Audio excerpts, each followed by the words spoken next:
Ыбырай Алтынсарин. Әке мен бала. Бір адам өзінің 10 жасар баласын ертіп егінен жаяу келе жатады. Олар біраз жол жүргеннен кейін жердегі жатқан тағаны көреді. Әкесі баласына айтады: «Балам, мынау тағаны ала жүр» дейді. Баласы айтады: «Әке, мынау тағы сынып қалған ғой, бұны не істейін» дейді. Әкесі үндемейді. Өзі бір рет еңкейіп алады. Олар жол жүруді ары қарай жалғастырады.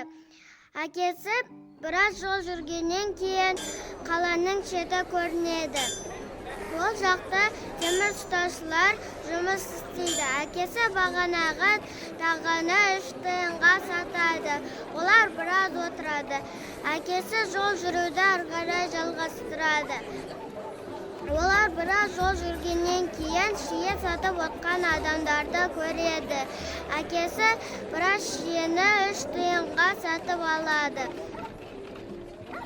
Сөйтіп әкесі біраз жол жүргеннен кейін баласына айтпай шиелерді жеп келе жатады.